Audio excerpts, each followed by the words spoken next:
Ouch. What theme? Pick a theme that works for you. Light theme, dark theme. How about this for a theme? This is Don't Panic, episode number 224, recorded November 11th, 2018. Finally foldable. Hello, everybody, and welcome to this episode of Don't Panic, the technology podcast on gadgets, the internet, you, other things, even more. I'm Sean Jennings, joined as always by two guys who were up to no good, so they started making trouble in this neighborhood. It's Dan Miller and Colby Rabideau. Guys, good evening. Happy Monday to you both. Happy Monday. Happy Monday. It was happy. I had the day off today. Yes. Perhaps some would say nonsensically, I had the day off today. As I will have a day off again just weeks from now. Like 1 week from now, really. Just one day? Well, actually, I have 2 days off for Thanksgiving. But yeah, it was I don't know. It was a nice surprise. I cleaned my apartment. I went to the mall. I went to the mall and looked at iPads. I touched the iPads. Wow. It was. I regretted going into the Apple store immediately because there was nobody there because it was 10:30 in the morning on a Monday. But there were like 12 Apple employees there, just all milling around. And I tried to like sneak in the side and not talk to anyone. And like someone was flagged down and like ran around the tables to come address me. Yeah, they're pretty bored. Yeah. But I like the new pencil. It feels cool. I like that it's not shiny. This pencil? Yeah, that's the one. And I like that it clicks on the top. It's like click. That's very cool. Has it fallen off, Dan? It's kind of, so yeah, I have the new iPad, which I think I teased last week, and I was going to do the show from the iPad, and I am successfully so far. It doesn't fall off, but if you want to use it in portrait mode, you really don't want to have that pencil on there, because I think it even only charges in one orientation. Oh, nope, that's not true. But it's like right in the center of the side is the only place it charges, so if you're trying to hold it in portrait mode, it's a little bit awkward.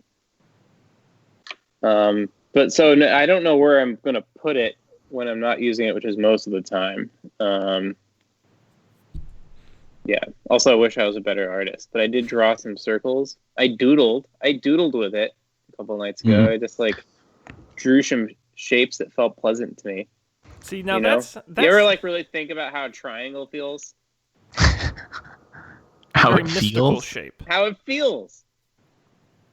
Yeah. Triangles and circles, those are different beasts. that is for sure. I use the Apple Pencil to make all my D&D maps. And those are good looking maps, by the way. We've put some up on the Game Nights Twitter, Game Nights at Game Nights TV on Twitter. You should go check them out. They're very good maps. Those are good. All my best work stems from maps in the D&D sphere. You're a real cartographer, as they say. Yeah, I like to think I'm a reverse cartographer. Like I make the map and then build the world around it. There's a really good subreddit for this. I think it's called like Imaginary Worlds or Imaginary Maps or something, and it's just cool maps that people have drawn. Oh, neat. You should try to find it because checking it out. So one problem is if I try to do anything, including tragically split screen, while I'm Skype calling, my video disappears, which is the first major stumbling block in this video call.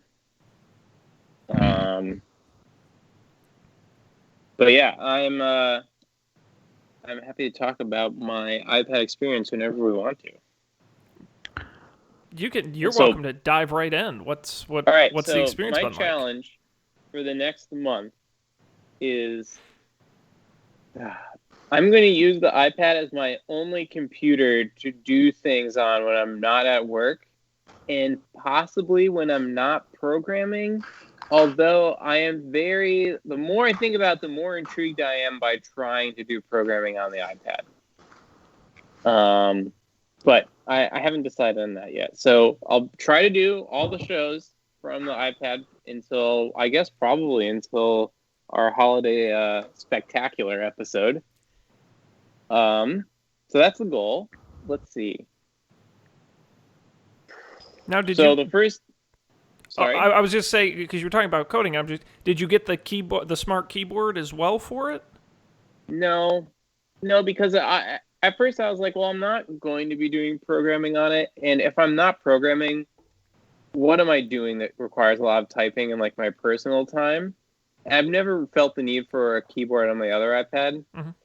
But then, okay, so today has been my first day of actually trying to do some out of the ordinary stuff with the iPad, this show. But then before the show, I made a PowerPoint keynote presentation on my iPad.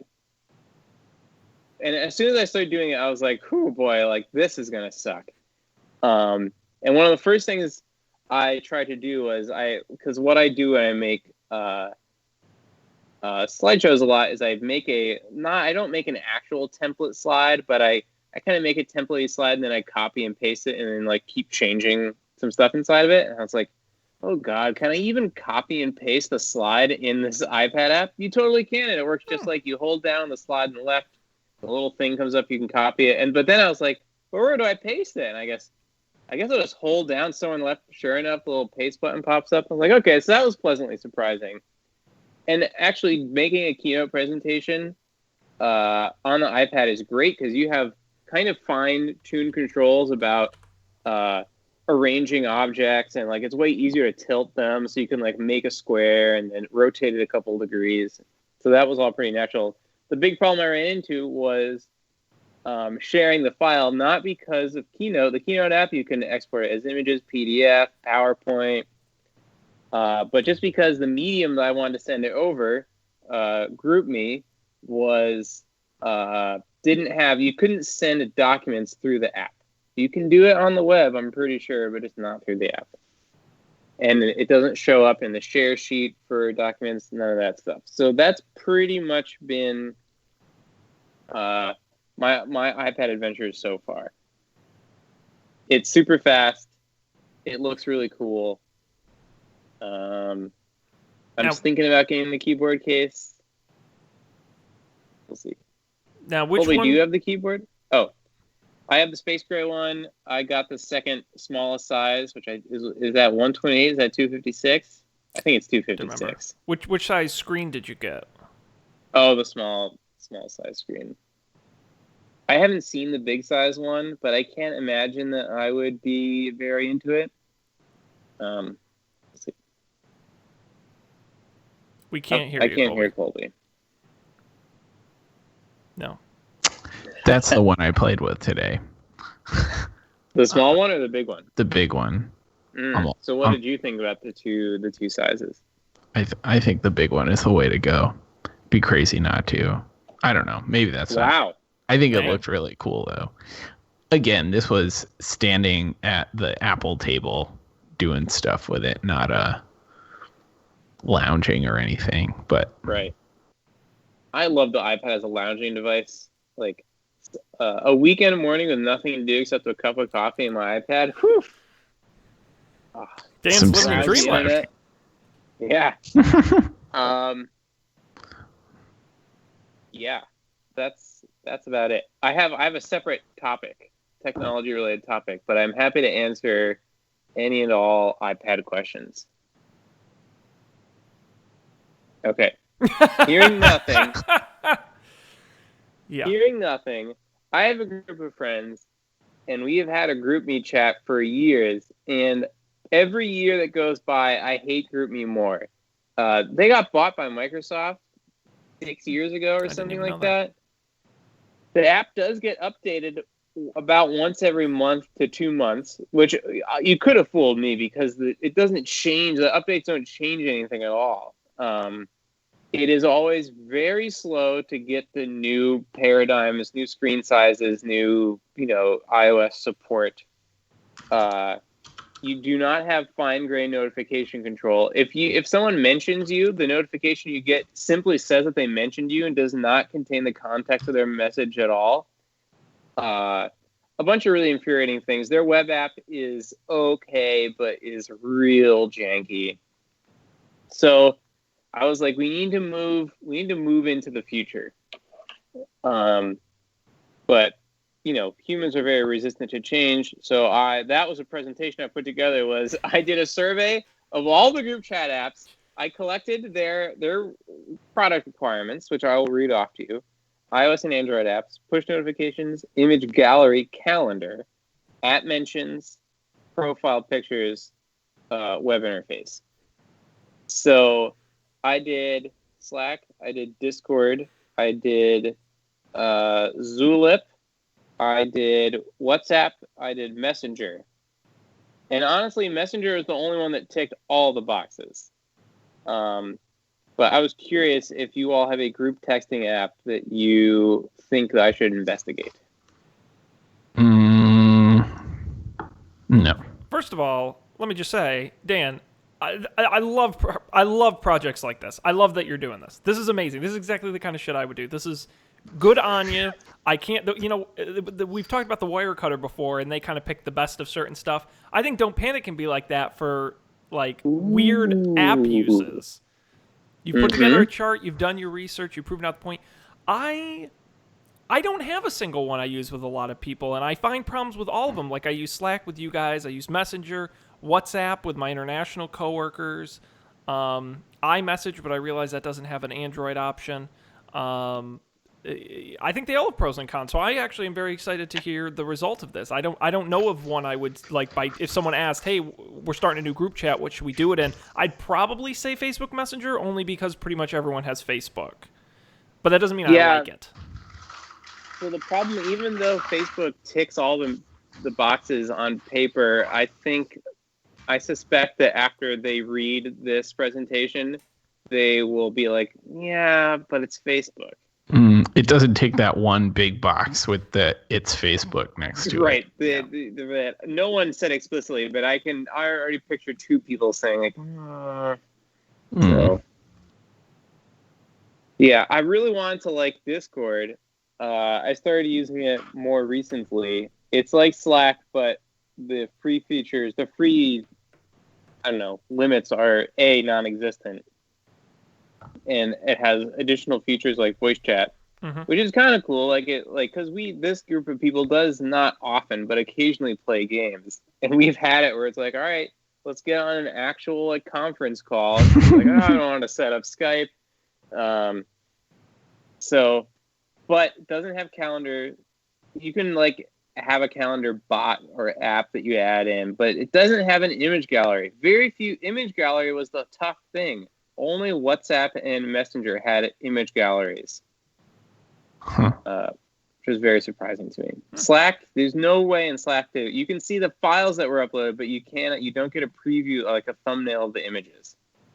Damn. You should submit this feedback to Slack or something. Yeah, I Googled it. There's, a bajillion threads. 1 bajillion. All right. Thanks for your help. I'm dying to know please report back on what you guys settle on, because I'm dying to know. You mentioned all the messaging apps I've ever used. And some I've never heard of. WeChat, there's Telegram. There are others. I Signal. Rolled them out. Signal. If you don't want any features. Signal is not going to fly. I think there's another implicit box which was kind of easy to use. And honestly, I think it's where WhatsApp falls down too, because you have to have the phone number, and it's really confusing, especially when you try to use the desktop app. Neat. Yeah. All right. Well, all right. I'll let you know how it goes. Please do. Please do. The first in our multi-part series, Dan picks the best apps. Well, yeah. Part 1 was the macOS email app. This will be part 2. Good. We'll keep it going. I like it. I was just going to quickly mention, I also got my new Apple purchase. Not to brag to the world, but my iPhone XR. Nice. The red. It's red. Looks good. It looks good. It's a very pretty phone. It's got the full screen, kind of like your various 10 devices. There's really not much to mention. It's a pretty mild phone, all things considered. Nothing really too fancy about it. It's noticeably heavier than my iPhone 8, which really surprised me. I noticed that about the 10, but I wasn't sure if it was like the steel or aluminum case or whatever.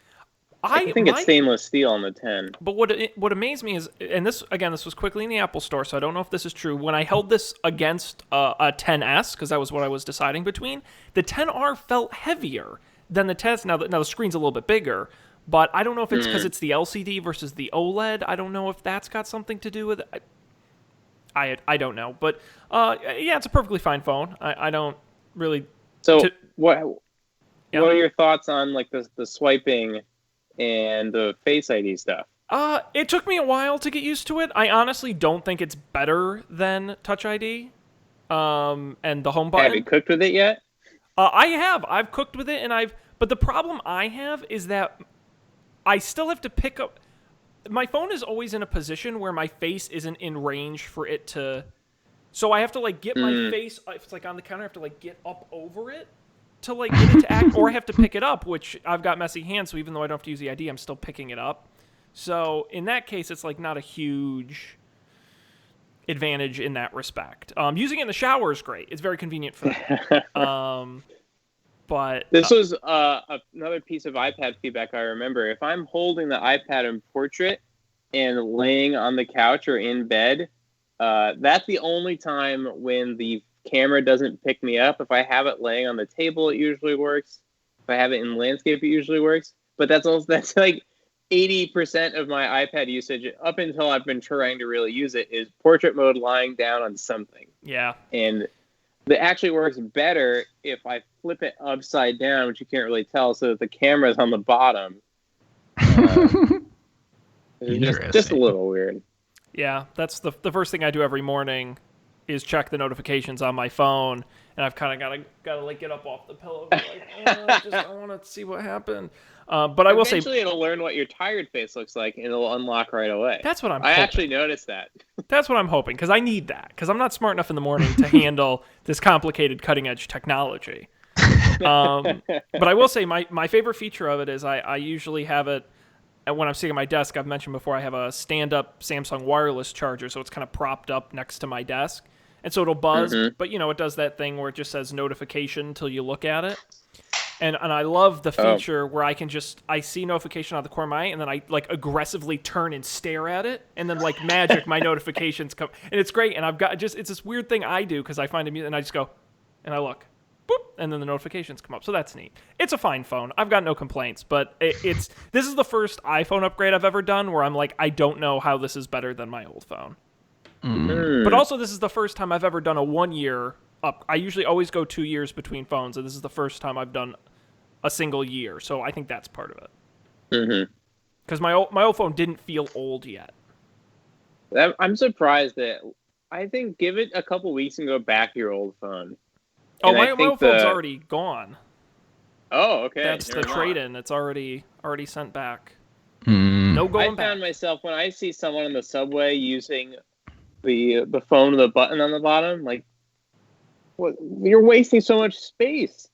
There's all this screen you're leaving on the table. But not enough apps take advantage of it either. Like, many do, but many don't. No, but it's just a visual thing. And now it's like it's bugging me. I was like, that could be a screen, and it's not. I also do struggle a lot with like when to pull up to like get it to go to the card view and like how to swipe like the exact position. That just comes with time, but it is just it's got a learning curve. So the thing I learned after a few days with the swipe up thing is that if you go up and hold it, it'll bring up the card view. But if you go up and like to the left a little bit, it brings up the cards immediately, like without a delay. So like you do a little like hook thing. I was so told you this, Colby. I remember describing the reverse L. Yep. Upside down. It's crazy. Yeah. But it's a nice phone. And I will say when I had the 10S and the 10R side by side in the Apple Store, I thought the LCD, it didn't look as good as the OLED, but it looked really good. So it's a fine phone if you look. And the red's great. I love the red. Came out very nice. So anyway. Did you know that I thought this was only an iPad gesture. Did you know that you can swipe on the bottom and move between the apps that way. I keep accidentally doing that. There are some apps that still haven't they haven't quite optimized correctly, and their interactions are too close to the bottom part, and I always end up like I'm trying to swipe up in the app and I end up swiping up in the thing. That's only a couple things. I'm trying to think. There's one that's particular. There's something I can't do in the app, but I don't remember what it is right now. And yeah, so there you go. It's a fine phone. My mini review. It's I would say it's getting into slightly too big for my hands territory. I can't reach the whole screen anymore with a single hand, which is kind of a problem, but I will live. Anyhow, that's been the gang buys Apple stuff. Yep. I didn't buy any stuff. Oh no, tragic. Wow. Tragic. Not even the new Mac Mini. I want a new Mac Mini. I want a new MacBook Air. I want the big iPad. Just do it all. Maybe if you ask nicely, you'll get a bulk discount. Maybe. Hey, Black Friday's coming up. It's true. The one time a year, Apple offers a very small deal on their devices. I think you get free Beats headphones, so enjoy. $50 iTunes gift card. Thanks, Apple. Wow. On my $3,000 computer. Anyhow, enough of that. We got to move on to news. It's the whole reason we're here. We want to spread the world of the week's news, and there is, I guess, technically some. While Dan goes off his video to check what's in the rundown, I will remind everybody at home to make sure you join us live Monday nights about 10:15 Eastern on Twitch at twitch.tv/Don'tPanicShow and on Facebook, facebook.com/Don'tPanicShow. We appreciate all our live viewers who come and they join us and they comment. We're watching the comments, so if you got something to say during the show, there is a bit of a lag, so if we don't get to it, I apologize, but we do read them at least. So if we don't say them on the air, but sometimes we do say them on the air. So comment there. Make sure you join us. You guys have had a chance to look at the stories for this week. Where to begin? Or if there's something not in the rundown, we can talk about as well. I think we should start with the Amazon HQ, and I think we should talk about the two stories that Colby and I, we did our homework this week. We were pasting stories. We were pasting stories in the show notes. I love that. All week long. I love it. We were so productive. Well, but I think we should start with Amazon Double HQ. And we should, because there was actually breaking news about this literally minutes before we got on the air. I don't know this. It was reported by the Wall Street Journal, which nobody pays for, so nobody can read. But apparently the official announcement, which we already know what the result is, the official announcement will be tomorrow. So you heard it here first. It's happening tomorrow. Yes, you heard it first here after the Wall Street Journal reported it. But we already know what's going to happen. Amazon, we've talked about this on the show before, looking for their HQ2, their second headquarters, somewhere in the country. They essentially conned a bunch of cities into giving them stupid amounts of subsidies and money and access and all this dumb it's so infuriating. There was a follow-up to... You remember the Foxconn plant in Wisconsin we talked about?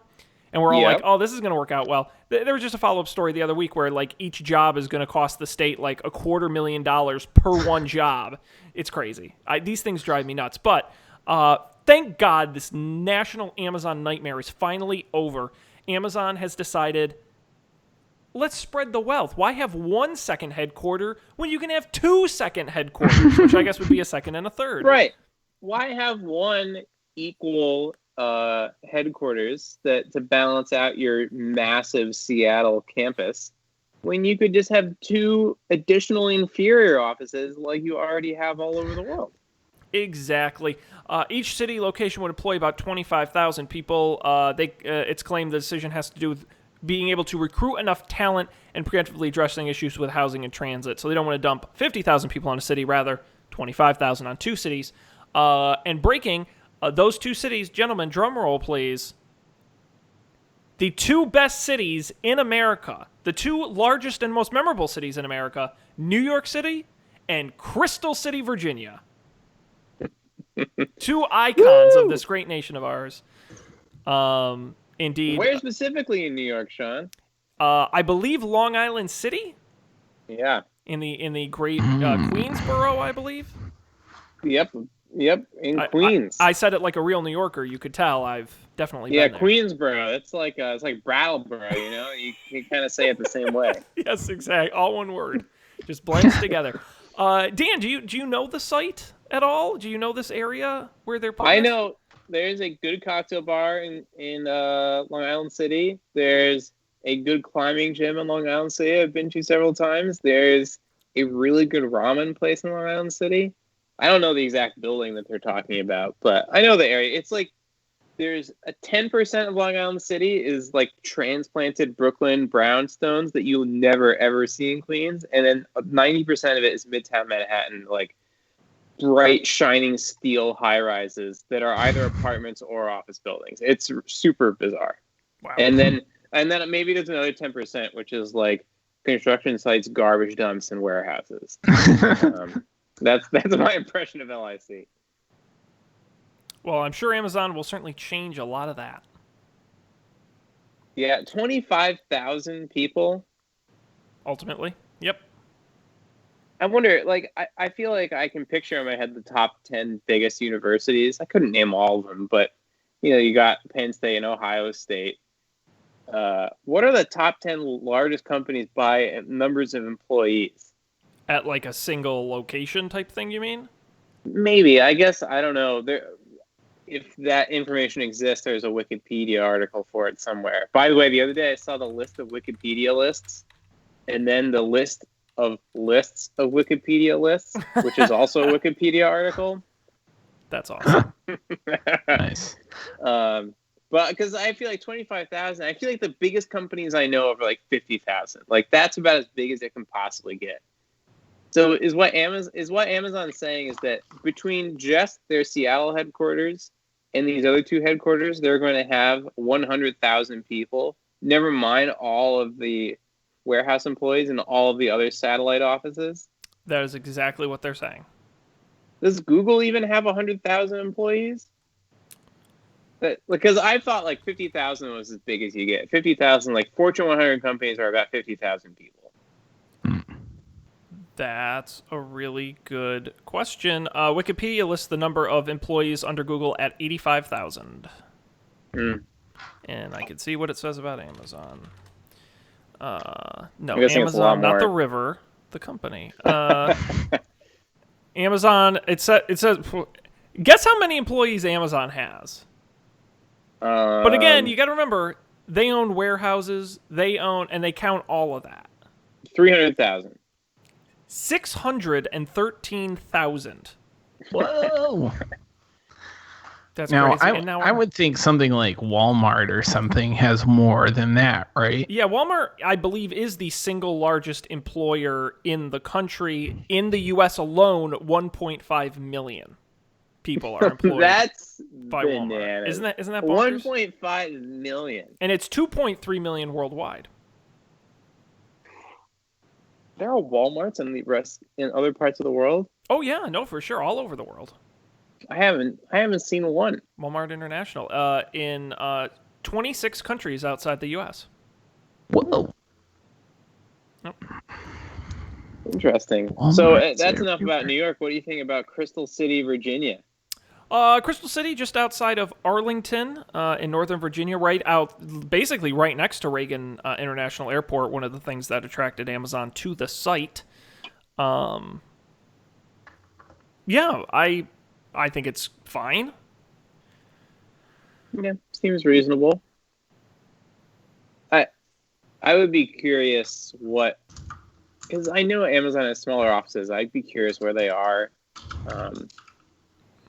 We don't have to know, but like, I wonder how much of it was like, well, we already have an office in San Antonio, so like, does it really make sense to also have an office in Dallas? Yeah. But yeah, talk about the fast one that they pulled. They'll be writing. There'll be some MBA lectures given on this particular maneuver.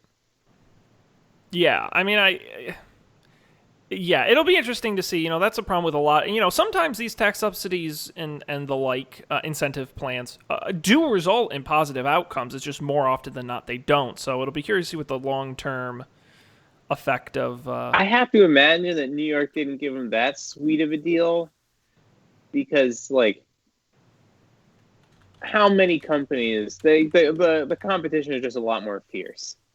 I feel like New York doesn't have to go all out for it, whereas Crystal City, Virginia, I bet they were very tempted to give them an amazing deal. I would think. I mean, that's what's interesting about this is we don't actually know what New York offered. Yeah, and they're not going to say. Well, they're under non-disclosure agreements. They can't. Okay. Even if that was part of the agreement, is that all these cities, the few cities we did hear about, it's because they leaked, which they weren't supposed to. Right. Oh, tricky. Tricky. Yep, they definitely. Amazing. Secret. So that'll be interesting. If there's anything new in the announcement tomorrow, we'll share it. We'll share it here on the show next week. But that should pretty much be it. That's the scoop. Whoa! All right. Oh, you can like see DC from Crystal City. Yeah, it's right in the greater DC area. It's actually I'm gonna assume very close to where our pal Matt lives. I think it's all kind of in that general. Maybe you can get a job at Amazon. I'm here. They're hiring, so I don't know what qualifications what they need a high school history teacher for, but Hey, you gotta learn from history. Well, hey, back in the early days of Amazon, they had like people writing professional write-ups of the various books on the site. Matt would be great at that. Oh yeah. Doing editorial content. Absolutely.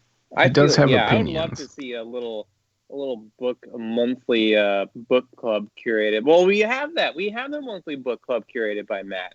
We do. And we filter a lot of books out of that list, so thank goodness. That's a very limited you're the release. editor.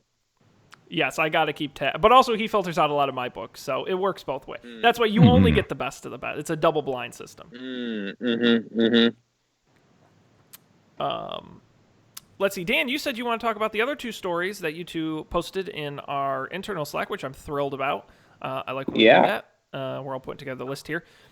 Raise your hand if you're sick of spam calls on your phone. You guys get a lot of spam calls? I get a ton. All the time. I just got one today.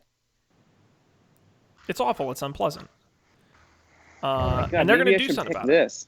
So the FCC has developed new standards.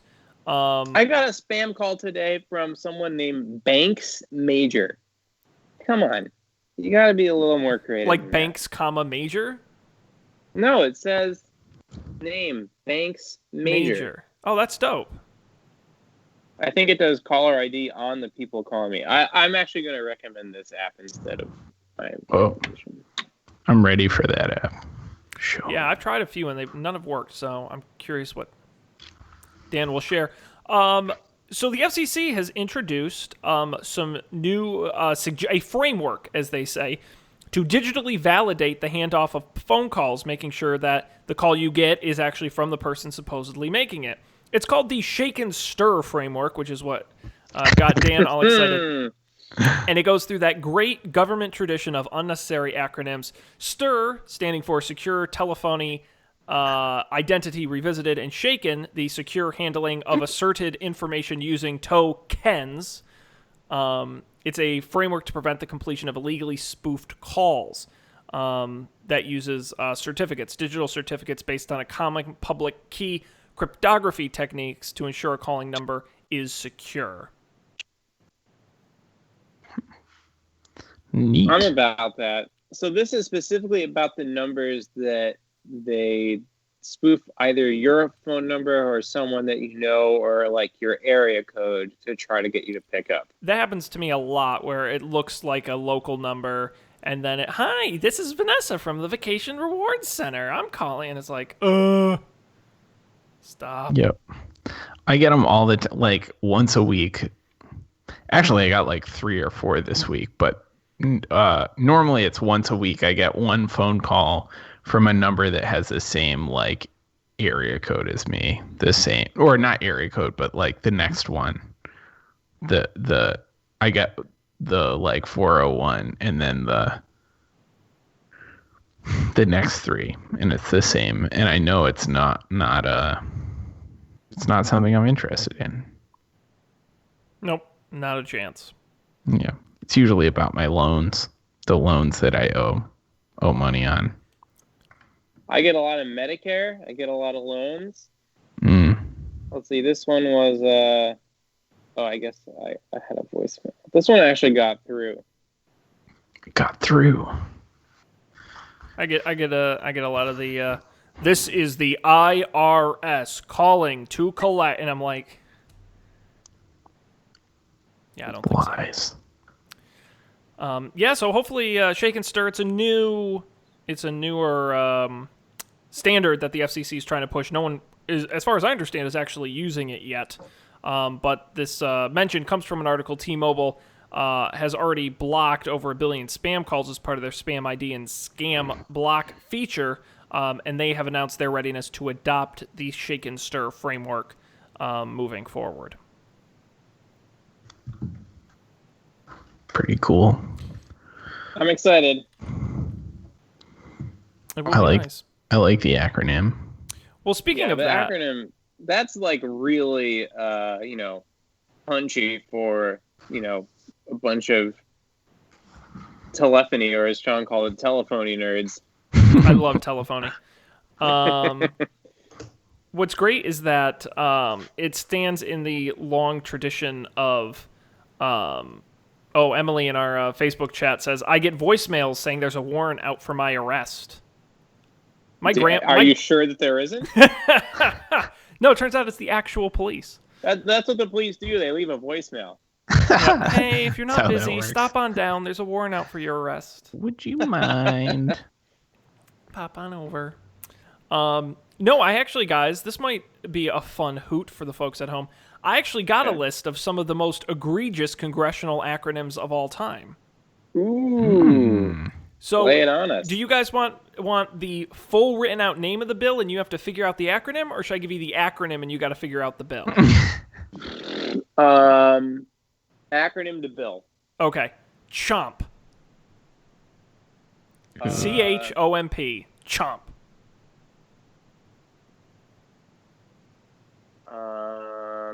Creating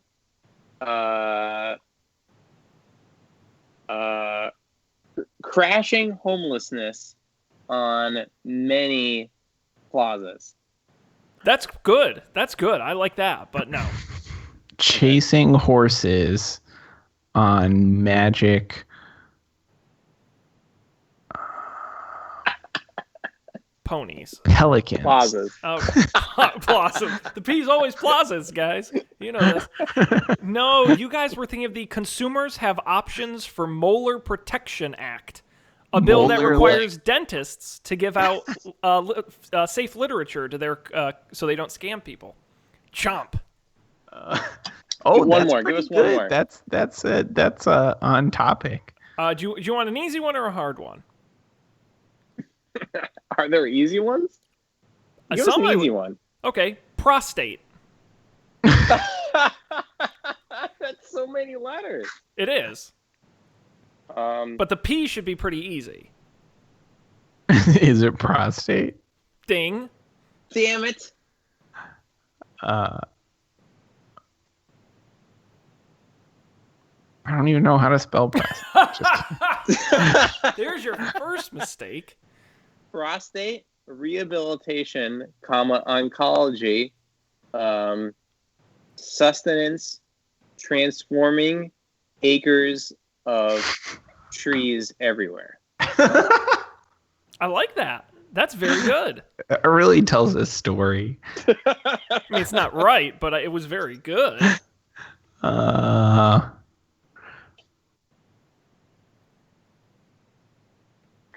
I don't know. It's too many letters. How about Prostate Research, Outreach, Screening, Testing, Access, and Treatment Effectiveness Act?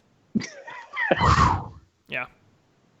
Yeah, there's a whole, I'll put the link in the rundown, but there is some guy just built a web page that tracks, and you can search every acronym used in Ooh, Congress I like it. for any bill. And Someone needs to make an AI from this to generate new bill names. Oh, you totally could. Do you guys know the most common word used in bill acronyms? 4 letters. 4 letters. Star. No, but you're actually very close. Starts with S. Stop. No, but that would be a good guess too, but no. Save. Oh, you're even closer, but no. Safe? Safe. The Safe Act. There have been too many Safe Acts. And I promise we'll move on, but I'm going to leave you with one of my favorites. Stop Smut. The Special Taxation on Pornographic Services and Marketing Using Telephones Act. I mean, we could go on all night with these. Dairy Augmentation for Increased Retail and Yogurt Products Act. Stalkers, Simplifying the Ambiguous Law, Keeping Everyone Reliably Safe Act.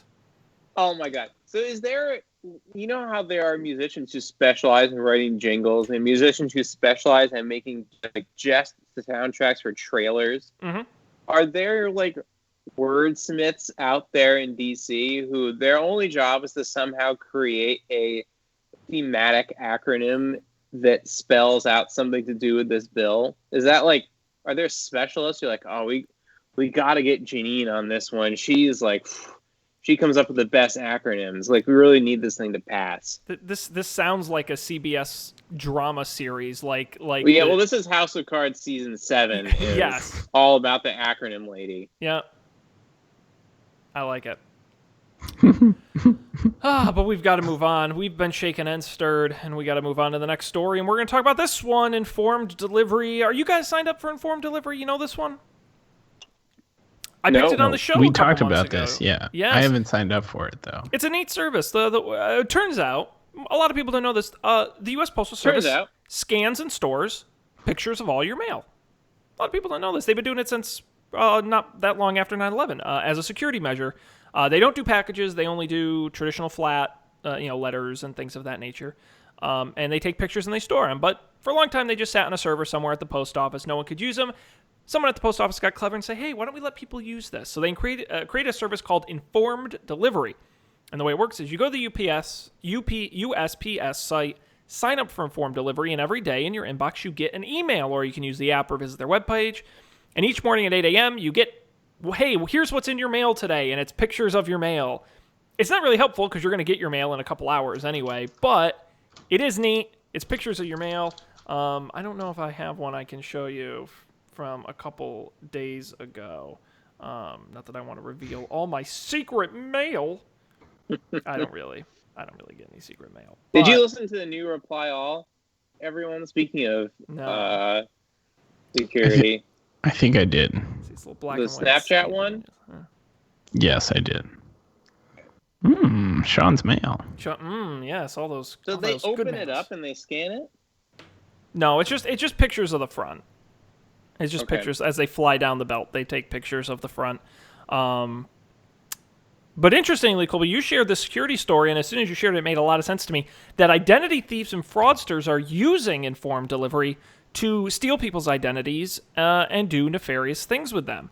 There have been a number of incidents that have been monitored over the years. A recent case in Michigan in which 7 people were arrested for allegedly stealing credit cards from resident mailboxes after signing up as those victims on the USPS's website.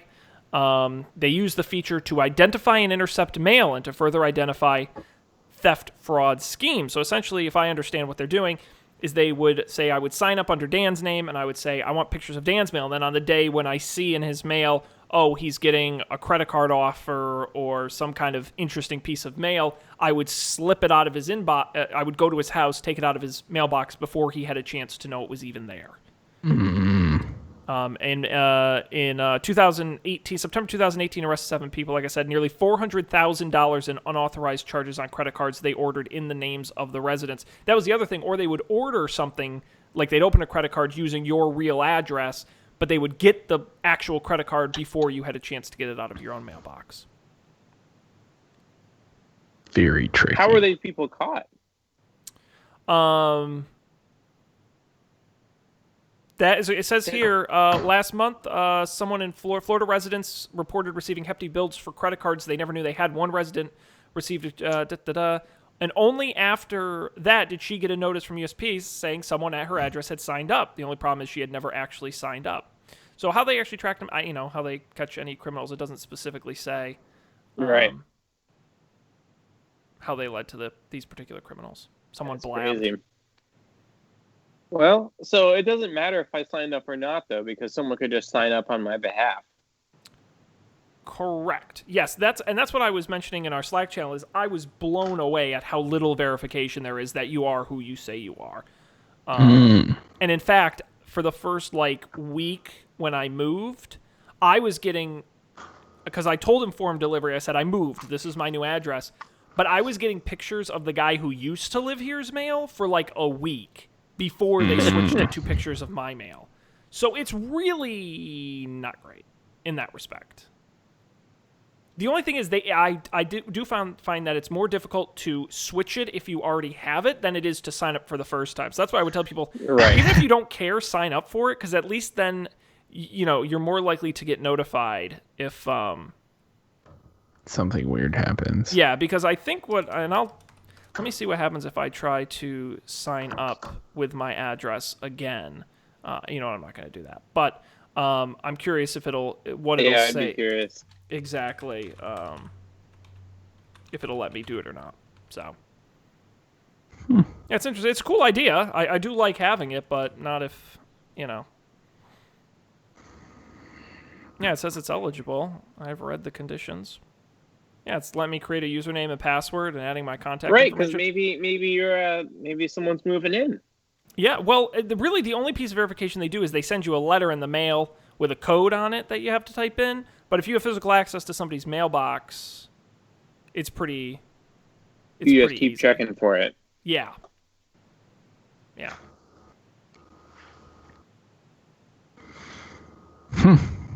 Well, that's terrifying. Yep, always finding new ways to get you. Get you. I suppose that's one bonus of living in an apartment building where the mailboxes are inside. Not that it would be particularly hard for a person to get into the apartment building, but True. Harder than walking up to a mailbox on the street. Yeah. Yeah, you can't be too safe. On my Black Friday shopping list is one of those Nest doorbell cameras, because you got to keep an eye on what's going on. My house is anyone could just walk up and go into the mailbox. That's true of most homes. Don't, because I don't have anything for you to steal, people. I'm just telling you. You can try opening a credit card in my name. Did have something to steal would say. Please come on in. You will see right away I have nothing valuable. So many smart light bulbs. Yeah. By the time you unscrew all the smart light bulbs, I'll be home and it won't be worth it. So you can just go right past my house. My neighbor's very wealthy. He's got a lot of good stuff. But anyway, any other stories in here we really want to hit on before we move on to picks? Not a huge news week, I would say. Yeah. None of these other ones are really grabbing me. Okay. We can certainly continue on to picks. I do want to give a quick shout out because I feel terrible because people are very nice. They leave us comments, and the problem is I don't usually see them until we've moved on because of the lag and my lack of vision. But Zach has been commenting on Twitch, and he said a lot of really nice, fun stuff. And by the time I notice it, we're 3 stories after it. So Zach, great comments, A+. I approve, but sorry we didn't get to you. So this is your mini shout out. He does point out that apparently the U.S. Department of Defense has the most employees at 2.86 million. Then Walmart is the second largest, followed by McDonald's. That's crazy. So he did add something to the conversation. I guess that makes sense, though. I would love to see what the biggest single office for a company is. I actually know the answer to that. The single largest office building in, I think it's the world. The single largest office building in the world. For one company? Yeah. What is it? The Pentagon. Oh. Yeah. Got okay, him. that makes sense. Got You him. got me. You got me. Got him. Lines up with the employing the thing we were just talking about too. And it is a big building. It's got 5 sides and everything. I don't know. That's a lot of most sides. buildings only have 4 sides. That's what they needed the extra side for. They got to jam all those people in there. Could you imagine it was originally a square and they're like, guys, we got to just kind of push a couple of sides out, just one more side. Yep. I'm sure that's how it happened. Alrighty, we're going to move on to picks, the part of the show where each of us brings something we want to share with the world. And we got all kinds of good stuff. I'm gonna just go first to get out of the way. I've never not had a pick on the show, but I really didn't have anything this week, so I'm kind of half-assing it. I've spent pretty much my whole life not eating hummus, and recently I started eating hummus, and I'm really enjoying it. It's great. It's a treat. And, by the way, I think the world, especially YouTube, but the world knows of my love of Snyder's of Hanover sourdough pretzel nuggets. Oh, yeah. Great with hummus. Great with hummus. You just really, I haven't thought of that. Scoop them right in there, and you just get a nice dollop of hummus on there. Tasty. I don't know if I've ever had those pretzels with hummus, but I will say one of the things I like to do with those pretzels is you can often bite them in half, like lengthwise, and it makes them very scoopy. So you can scoop something. I imagine that would work pretty well with hummus. If we were going to go for it. I'm going to write a letter to the Snyder's people because I want a bag of pre-broken pretzel nuggets because I like them when they're in shards, and then those you can really get kind of the scoop going. That would imagine that's probably great for them. They probably get rid of broken pretzels. All the rejects, I'll take them. I'm interested. Ugly pretzels or something. But my pick this week, hummus. All right, continuing on. Dan, let's talk about your phone blocking app here. Okay, so over the summer, I was using Nomo Robo, which maybe I picked on the show. I don't recall. But I was getting all these spam calls. So I was like, all right, Nomo Robo, you're out. You're done. Moving on to the next app, which was RoboKiller. RoboKiller works better. Now, instead of a spam call getting through like once every 2 days, it happens like once every 2 weeks, which is still way more than I would like, but it's way better than it was. But the coolest feature of RoboKiller is that when it detects a spam call, it doesn't just hang up. It keeps them on the line and strings them along with some random fake recordings of someone answering the phone, which I think I can play for you. Your final notice to see if you qualify for the new affordable health insurance plan for 2018 and 2019. Open enrollment has started to ensure you are on the best plan. So that's just a robot, so it's not very interesting. Mm-hmm. Let's try another one. Try this. This is the recording. Hey, what's going on? What can I do for you? So it hasn't caught an actual person scamming me yet. It's always just been robots talking to robots, but I like the feeling that it's costing them money because, as I learned from Reply All, it's not calling that costs money. It's when someone picks up that costs money. Mm-hmm. Nice. Very cool. What do you have to do to set this up? Is it like you register it as a, I don't know, the call blocking thing in iOS. I'm not sure if there's an Android app. It does cost money on a subscription, but it has worked way better for me than Nomo Robo did. Yeah, Nomo Robo didn't work for me. The biggest issue I had is it worked really well with calls that came in unknown, but if it had a real number and it was a spam call, it would never filter it right. So hopefully this does a better job. I'm definitely going to give it a shot. Yeah, I'm pretty intrigued. Very cool. You can check it out.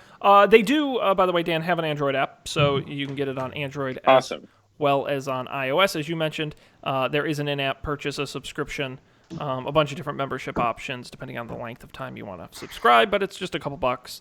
If you're having issues with unwanted calls, you can check it out. RoboKiller. It's a great band name, but it's also a great app. Yeah. RoboKiller. We are RoboKiller. Okay. Colby, do you have a pick this week? Not really. I just finished watching Man in the High Castle season 3.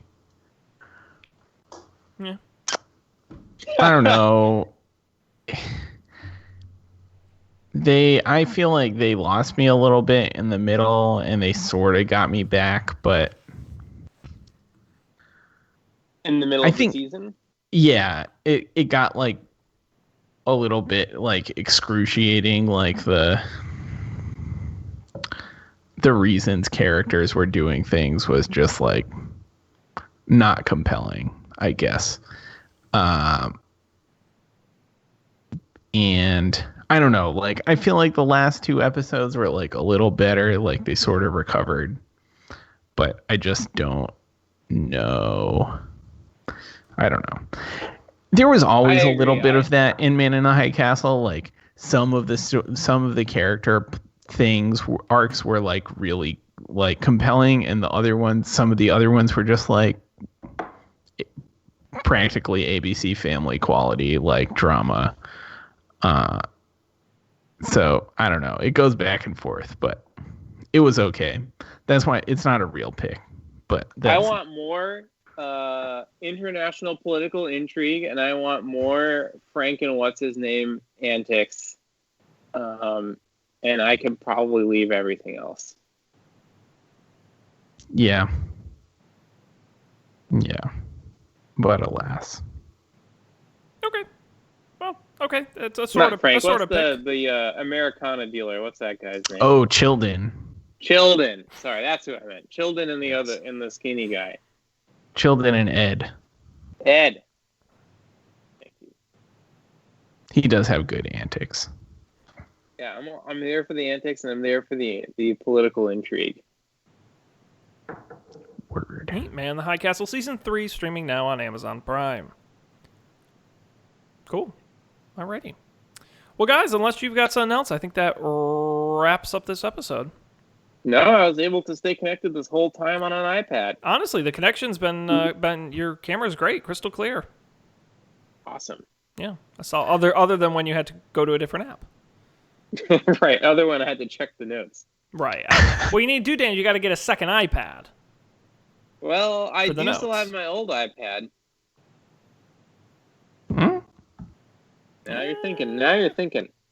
Tune in next week where Dan has 8 devices going all at the same time to do basic tasks. Before I mention all the details about this show, I do want to remind everybody, over at Up for Debate, we talked about a little bit on this show, we are smack in the middle of our incredible mini-series all about America's favorite early 2000s defunct entertainment sports franchise, the XFL. Guys, it's been a treat. We just did Chapter 2 this past week, where we broke down. If you don't know anything about the XFL, that's okay. Matt and I literally went through everything from the rules to the teams to the players and the coaches to everything you needed to know.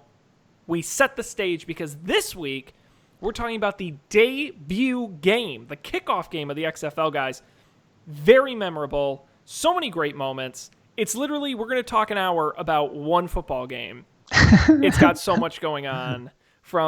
I love The Rock opens it, like wrestling The Rock opens it. He does the eyebrow thing, which I don't have the kind of technology to do here. The face technology. But it's got Vince McMahon and he's doing the wrestling thing, and you got really truly terrible football and really bad. I get to do my Jesse Ventura kind of wrestling. In the XFL, the players play with their hearts, and they're out there for their families playing the game they love. It's great, honestly. We're having a blast. UpForDebate.tv is where you can get that. A new episode coming out later this week. But you should also check out this show. Don'tPanic.io is our website. Go there, get links to all the picks we talked about. I don't know what I'm going to link to for hummus yet, but I will figure that out tomorrow. And as well as all the past episodes. Of course, you can subscribe to the show wherever you get podcasts. We are there on Overcast and Apple Podcasts, now on Spotify, which is great. Where you get your music, we're there as well, and any other platform, and of course a video version on YouTube as well. And lastly, follow us at Don't Panic Show on Twitter. You can email us, don'tpanicshow@gmail.com. I mentioned the live stuff earlier. We'd love to have you Monday nights, 10:15 Eastern. And I think that's about it. We're going to be back next week, though. Don't fret. We'll be back with more news. We'll do maybe a little Thanksgiving preview, a little maybe Black Friday preview, Ooh. a big holiday extravaganza. Join us as Yeah, we cut because the turkey. I need your help for Black Friday. Ooh. You're my Black Friday, I don't know, guide. I got tips, yo. So we're gonna do a little shopping. It's gonna be fun. So come back then. But until then, I'm Sean. They're Colby and Dan. Thanks for joining us. We'll see you next time for more tech news and shopping tips on Don't Panic.